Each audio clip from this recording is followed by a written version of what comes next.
A Conference League final rerun, Kings of the Europa at the Theatre of Dreams. Two European giants clashing in Turin, and the dark horses taking each other on at Leverkusen. Do Thursday nights get any better than this? Hello and welcome back to UELtras here on Ranks FC, the show all about what you need to be watching on Thursday nights, both in the Europa League and the Europa Conference League. I'm Jack Collins, and it's time for the business end as we get into the last eight of both competitions. Let's get stuck in.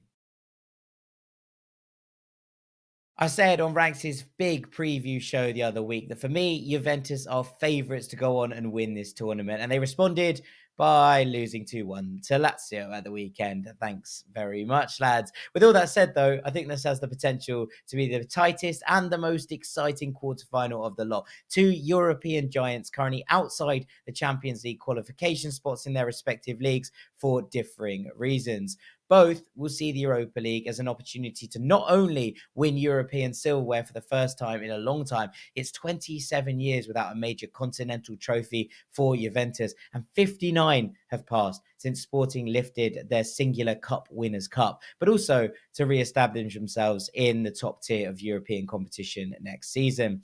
Juventus' loss at Lazio at the weekend is nothing to be ashamed of. Maurizio Sarri's Laziale are flying high in the league and are single-minded in that campaign, while Juve are still challenging on three fronts. It was also Juve's first setback in a while, and with a hugely important April coming up, a league defeat away at Lazio is very much not the end of the world, with two winnable competitions in the Coppa Italia and the Europa League being the forces that I think will shape how the end of Juventus' season is perceived. Allegri has settled his side in a 3-5-1-1 shape, which has worked for them in a number of ways. Firstly, the three at the back has sorted some of the defensive vulnerabilities that were eminently present early on in the season, helping to protect some defenders who looked lost in a centre-back pairing, namely Gatti and Rugani. In a three, though, especially with the likes of Danilo and Alexandro, who are comfortable in possession and opening out further forward, these fears are allayed. It also gets the best from Juve's wing-backs. Filip Kostic has become a crucial part of this lineup, while Cuadrado's effectiveness further forward has never really been in question. An influx of youth in midfield has allowed Manuel Locatelli to reassume his role controlling tempo at the base of midfield, with Nicolas Fagioli, or Nick Beans as he's known here, and Fabio Moretti both featuring heavily alongside him, as well as a resurgent Adrien Rabiot, king of the comeback once again. Angel Di Maria has been Juve's player of the season, and his exploits in this competition from that free role behind the striker speak for themselves. And in an era where Dusan Vlahovic continues to toil away without much success, Di Maria's current run of 4 goals in 3 Europa League games, 57% of Juve's total in this competition so far, has been a key factor. Whether Vlahovic or Moise Kean starts in front of him, chances are that it will be Di Maria who proves decisive if Juventus are going to come out on top.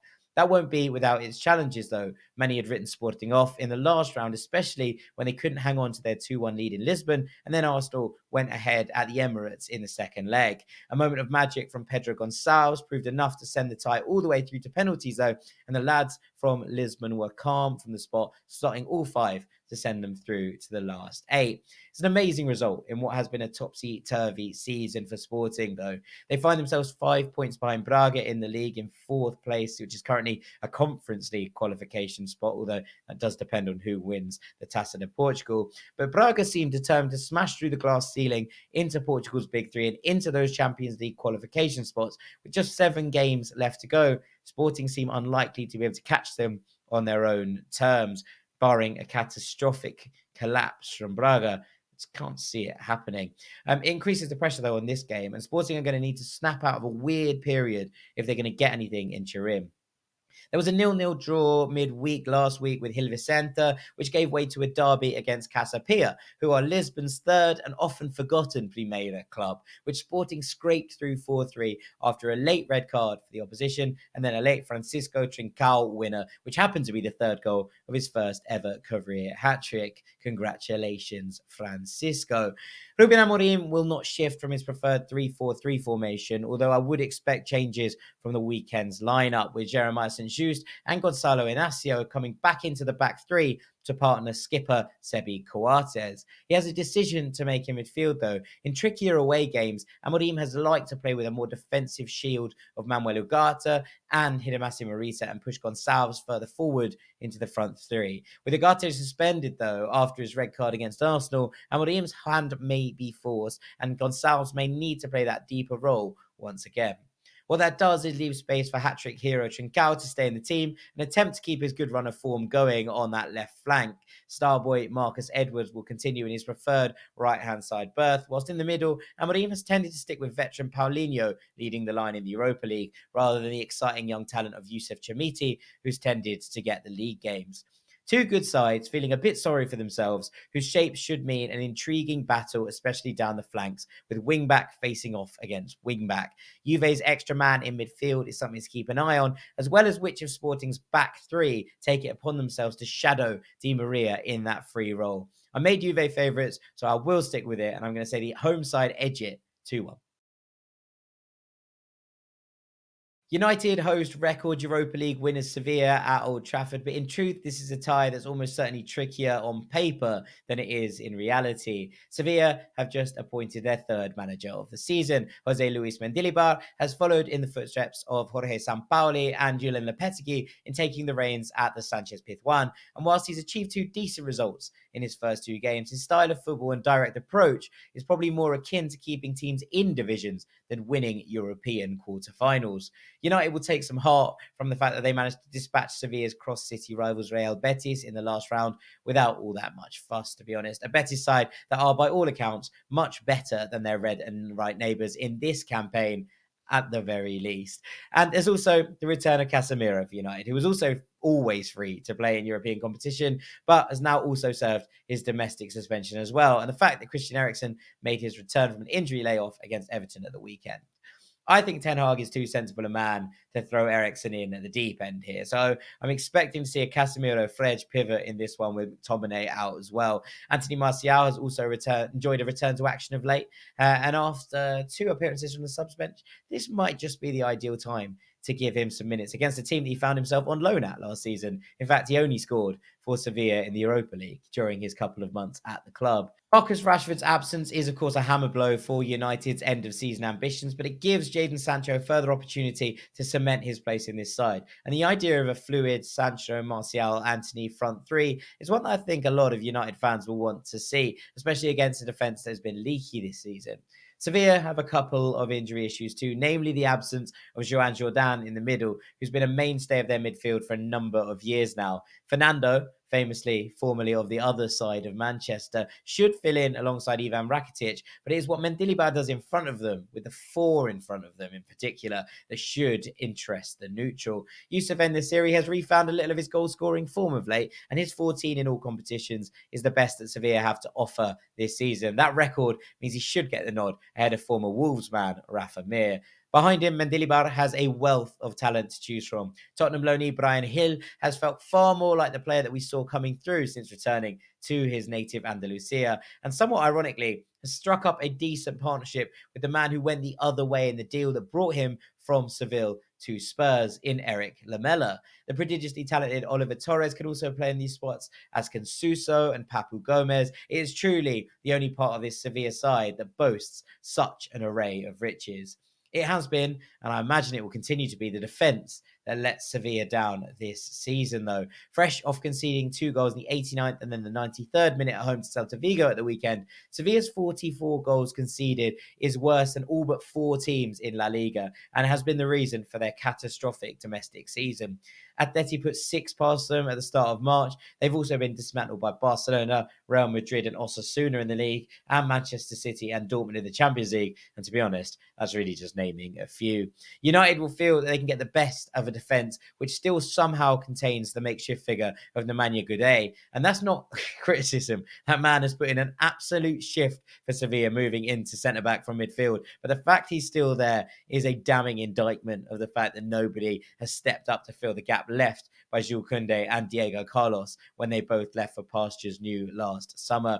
He's a midfielder, as we say, and either side of him are the hot-headed Argentine duo of Marcos Acuna and Gonzalo Montiel. Acuna sent off in that game game against Celta Vigo at the weekend, but only for La Liga, that suspension counts. Montiel, a little bit of a calmer character. You might remember that he was the man who scored the winning penalty for Argentina at the World Cup. Sevilla's record in this competition needs to be given respect. And acumen within a tournament is sometimes something that gets forgotten in the hype around form and flair. And I should know because I'm dreadful at doing this. But even with that in mind, anything bar a comfortable United win at Old Trafford seems unthinkable given the differing seasons that these two sides have.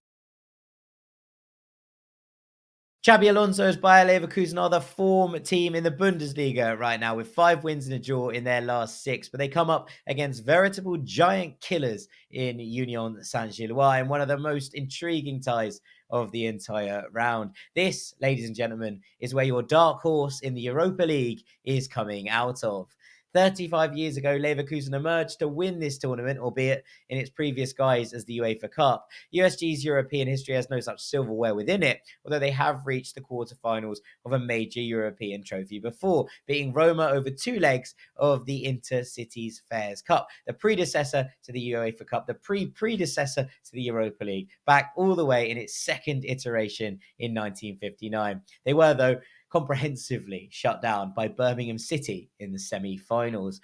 Alonso has quickly gained the acclaim of both the media and his fan base since taking over at Leverkusen back in October. His 3-4-1-2 formation gives this side a balance that I think they often lacked under Gerard Seoane, and crucially, it gets the best out of the Werkself's most important players. Jeremy Frimpong is allowed to rampage forward from right back. Florian Wirtz is given the freedom to roam as a 10, and up front, Moussa Diaby and Amine Adli's directness and speed allow Leverkusen to be a proper nightmare to defend against in transition.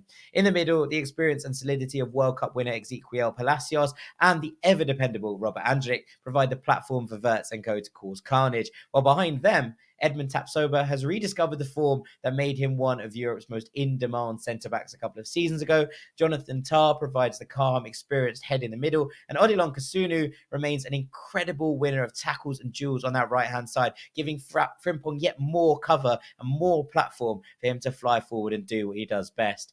Between the sticks is old faithful Lukas Radetzky, capable of the sublime and the ridiculous, often within one game, often within about 5 minutes of each other, to be honest. There are injury concerns, though. Whilst the midfield is solid, the depth options are lacking with Kerem Demirbay and Charles Aranguiz both out, while Patrick Schick and Adam Plozek, their predicted absences mean the attacking core feels a little bit light as well. Piero Hincapié, whose more defensively minded role on the left of this wing-back setup, is kind of balanced out Frimpong spending most of his time in the opposition box. He's also out. So Mitchell Bakker should step in for him. It's going to be very interesting to see if that dynamic shifts with a slightly different player in Bakker replacing really a centre-back converted out to that role in Hincapié. This is, though, now a very well-drilled team, and the renewal of confidence that has Alonso has overseen has manifested itself in recent results. They saw off an Eintracht Frankfurt fight back at the weekend to clutch a big win. They turned around a first leg deficit to see off Monaco in the Principality on penalties in the playoff round, and then dispatched Ferencváros in a fervent home atmosphere. All this feels like it's part of this new Leverkusen mindset. USG, though, won't mind being underdogs, having pulled off a huge 6-3 aggregate win over Union Berlin in the last round, a team, I should remind you, that are 3 places and 8 points clear of Leverkusen in the Bundesliga table. The Belgian side will be confident of their own ability to get things done at this time round as well. USG are owned by Tony Bloom, who many of you will know as the chairman of Brighton and Hove Albion, and so it will be no surprise to find out that they're an incredibly well-run club with a plethora of exciting young talent to watch. Manager Karel Gerrits has overseen a remarkable run in this competition that's featured an unbeaten slate of fixtures away from home, and I'll be incredibly surprised if he moves away from his trusted and tried 3-5-2 to try and keep that running. The key man in this competition has been striker Victor Boniface, who looks certain to ignite a bidding war for his services over the summer, having picked up 5 goals and 2 assists in his 7 Europa League games. He notched 5 in 4 in early season Champions League qualifying as well, and it's been in Europe where Boniface has shone brightest. Whilst his 7 goals domestically is nothing to be sniffed at, he's been outgunned there by a few players, by the now departed Dante Van Zier, who headed to New York Red Bulls in MLS in February, by captain Teddy Chuma, who plays an attacking 8 really, and and by his strike partner Simon Adingra, who's on loan from sister club Brighton.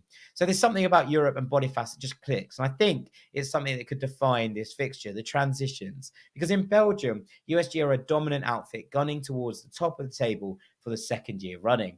In Europe, teams tend to underestimate them and leave the game open, and that's where Boniface has filled his boots. He's a tall, rangy type who has really good poacher's instincts. He's not the man that's going to be carrying the ball 30 yards, picking it up on the halfway line and driving forwards, really. That's best left to the aforementioned Adingra, but also the wing-backs, the Poussin and Nivercoop. Instead, as soon as USG get into transition, he's on the move, hunting out cracks in the opposition defence in order that he can be first on the scene when the ball gets into the 18-yard box. His height means he's often the first to early crosses, but he's also more than capable of getting in front of the ball and then holding off a defender before slotting home. And his touch and ball striking ability are truly, truly excellent.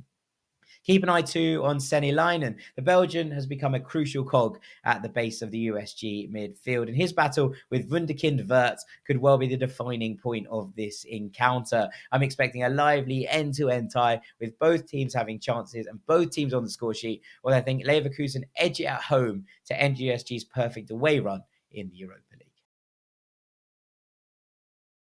The rerun of the Conference League final from last year feels fittingly placed as the Europa League quarter, doesn't it? Something about it just feels right. It feels at the right time. Whilst Roma came into that tie as heavy favourites and then prevailed, obviously, this time round it feels far more of an even keel.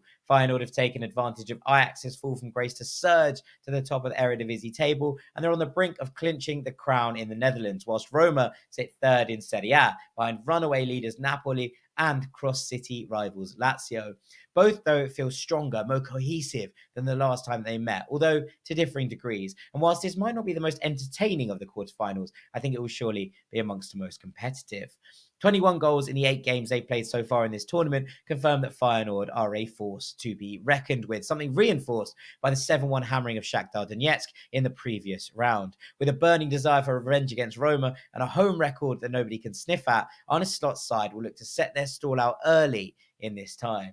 There's no real doubt how they'll set up either. Slot's 4-2-3-1 has been unshakable this term, and his back four have remained pretty solid throughout. David Hanko and Gernot Trauner should be the centre-back pairing, with the brilliantly named Kilindishi Hartmann on the left and the highly rated Lucharel Kayatruida on the right, although Marcus Pedersen is another option for that spot. There's a question mark behind them, though. First choice Justin Bilo has been out with a broken wrist for the last 2 months, but he's back in the squad for this game, leaving Slot with a decision to make on whether he should start ahead of his previous deputy, Timon Wellenreuther, a man who's lost just one of the 14 games that he stepped in for Bilo's absence.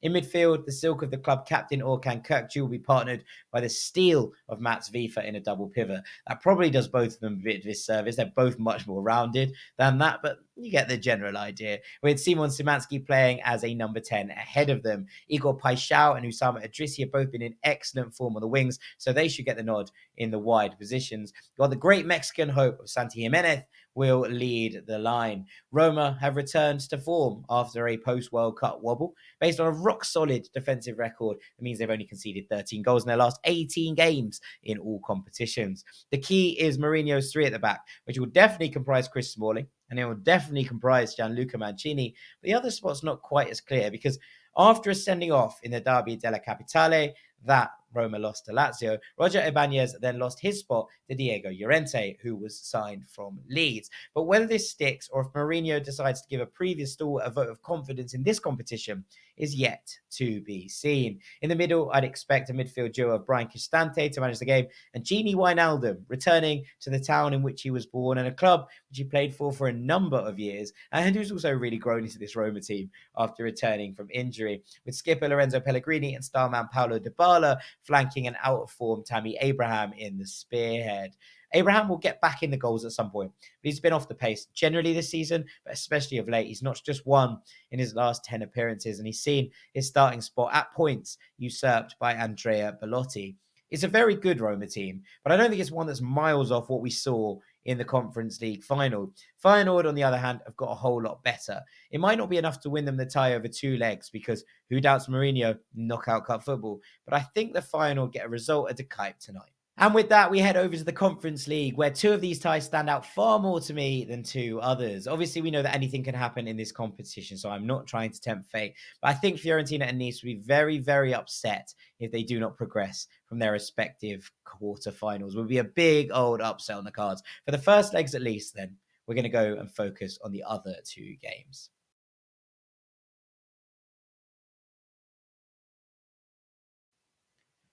If West Ham fans have been told they've been in the quarterfinals of a European competition facing a side out of Belgium's Jupiler League before the season began, I think many of them would have suggested that they would have been overwhelming favourites to win it. But I would suggest that the margin between these teams now is far closer than many Irons fans would like to think. With a Premier League relegation battle raging around them, the Conference League has provided a relative oasis of calm within West Ham's turbulent season. But this trip to Belgium might well be where that oasis dries up. Gent have a penchant for bringing through and helping grow excellent strikers. Roman Yaremchuk, Jonathan David, Dries Mertens, Mido, if you want to go back that far. That's just a couple. But when Gift Orban was signed on January the 31st from Starbike, who are mid-table in Norway's Eliteserien, few could have expected him to have the explosive start to life in Belgium that he has experienced. 14 goals in 12 games since his arrival, and it means that Orban is scoring approximately every 68 minutes across all competitions. His 5 in 4 Conference League games means he's already joint second top scorer in the tournament, despite not playing in the group stages, with only Fiorentina's Luka Jovic ahead of him. He is indeed the gift that keeps on giving. With all the hype around him, though, many have forgotten that Ghent are far more than a one-man team. Orban's strike partner, Hugo Kuipers, leads the team's scoring charts for the season. Having signed from Mechelen in the summer, he's a really smart player. I really like him. His versatility has been crucial to the way that Orban has hit the ground running. Kuipers drops a bit deeper, and he allows Orban's explosive pace to remain higher up the pitch and get in behind defensive. They've both really benefited from that relationship working. It's not miles off what he used to do, opening up those defensive lines for his strike partner at Mechelen, a man called Nicholas Storm, who you might remember being a little bit of a cult sensation last season. Manager Hein van Heizenbroek, easy for me to say, deploys a 3-4-1-2 system most of the time, although we've seen a slightly more defensively minded 3-5-2 used against bigger opponents and away from home, but I expect the former here. 23-year-old South Korea youth international Hyun Sok Hong is often the player tasked with carrying out the creative burden of that 10 role. With his performances this season so far, I think he has to be in line for a full international cap pretty soon. There's also the potential that last year's top scorer Tarak Tissoudali could make a difference. Having suffered a cruciate ligament injury in late July, he's been out for pretty much all the season, but the last 2 games have seen him make a return off the bench in a further boost to Gent's attacking options. At the back, rotation's more eminent, but since joining on loan from RB Salzburg in January, Kamil Piatkowski has played most of the time when he's been fit, with his athleticism in duels and ability to progress the ball, both in a passing sense and in terms of carrying out from the back. Clearly something that's impressed his coach on the right side of this 3. On the left, Jordan Torunariga, signed from last summer from Hertha Berlin, was once seen as one of the hottest defensive prospects in German football. Left-footed centre-back, nice footballer, but not really reached the heights I think many expect from him when he did burst onto the scene in the Bundesliga. He's made himself favourite for that left-hand spot. The third spot, though, is really anyone's guess. Gent let former Cameroon captain Michael Nagadeo join Beijing Guoan the other week. So whether Joseph Akumu starts or whether Piatkowski is brought into the middle to allow a sort of right-back, centre-back hybrid of Alessio Castro and Montes to play on that right side is yet to be seen. In front of them will play wily veteran Sven Kums, who's 35 years old now and enjoying a nice Indian summer at the end of a journeyman career, dictating the play from deep. And then the reliable Julien Dessart. Fans of Championship football will remember him from spells at Middlesbrough and Derby County, respectively. But even though they didn't work out, Dessart has grown into a dependable, solid midfielder, capable both on and off the ball. Gent's wing-backs are wingers in everything but name, and will look to get forward and test West Ham's flanks as much as possible. Even if much of the pre-match chat out of the Helanco Arena has been deferential to a West Ham team that they've called massive time and time again, Gent will smell an upset here. And if they don't, they should be. Because what we've seen is West Ham's performances of late. Whilst 2 wins from their last 3 Premier League games have steered them to a place of relative comfort in comparison to where the club were a few weeks back, those wins over Southampton and Fulham were far from convincing, and sandwiched between them was an absolute thumping by a forward-thinking Newcastle in East London. Lucas Paqueta's newfound terrier-like tackling in that Southampton win meant that he's picked up an injury and faces a race against time to be back for this game, while Gianluca Scamacca remains on the sidelines in a debut season, blighted by injury. There might be a bit more rotation from the side that won at Craven Cottage too. You'd imagine one of Ings or Antonio will drop out to make space for either Paqueta or a more traditional winger like Said Benrahma, as West Ham will probably revert to a more traditional 4-2-3-1 shape. Emerson and Tilo Kehrer might well return at fullback for Cresswell and Soufal, while Naya Figuer might return at centre-back, having been dropped after that howler of a performance against Newcastle. On paper, West Ham should win this tie. But being truthful, on paper, West Ham shouldn't be in the middle of a relegation scrap. Even in victory at the Cottage on Saturday, I really wasn't hugely impressed. Not because they didn't deserve to win, just because Fulham were bad and West Ham were just slightly better, but there really wasn't much in it. With this Gent side in good nick, scoring goals for fun, I really do think this Belgians might spring a shock here.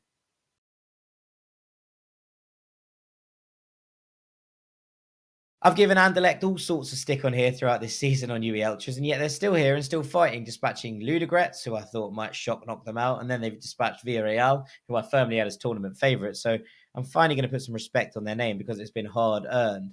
It's been hard earned by one man in particular, their young goalkeeper, Bart Verbruggen, who's been absolutely sensational since coming in this season, despite being just 20 years old.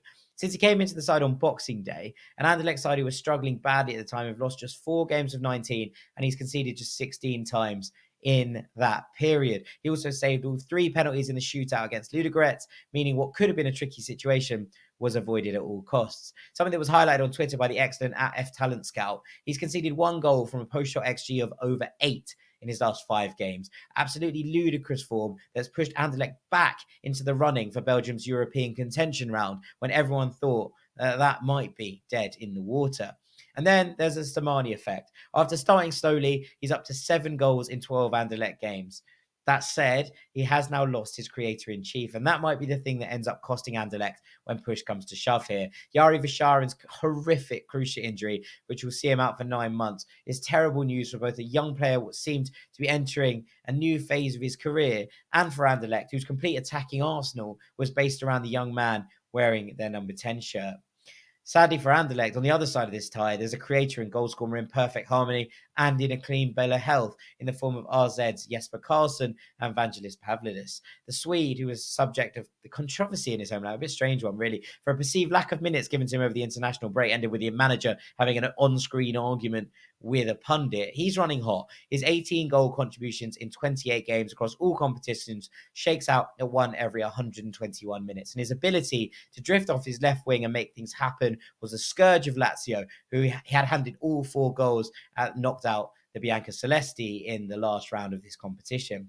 Pavlidis, the Greek striker, has 19 goals and 10 assists in 31 appearances this season, which, whichever way you look at it, is not bad going at all. What's most dangerous about the two of them, though, is that they've started to operate in this kind of telepathic tandem, combining regularly to cause opposition nightmares. And while Pavlidis in particular will come up against a veteran presence in Jan Vertonghen and a young talent in Zeno de Bast, there's been enough wily defenses that have really struggled with these two to suggest that they can cause problems again here. The last thing to keep an eye on here is a midfield battle between Jordi Klasi of RZ, who you might remember from his time at Feyenoord and Southampton, and Amadou Diawara, who you might remember from his time at Napoli and Roma. Diawara is starting to show glimpses again of the player that made both Italian giants jump for his surfaces, while Klasi has become a level-headed and controlled presence in the RZ midfield. By name, by nature, uses experience to guide a young midfield cast who surround him. Whoever comes out on top of that one will go a long way to winning this game. That's all for today on UELtras, people. What a Thursday night we have ahead of us. As ever, thank you so much for tuning in and watching. Please do share this video with anybody who you think might enjoy it. Any retweets on Twitter, any shares on Reddit or Discord, or all of the above are really, really much appreciated. And make sure you subscribe to the Ranks FC channel. There's loads going on here. Champions League previews, reviews, as well as all of this Europa League content. I will see you next week for the second legs. But until then, take it easy and long live the UELtras.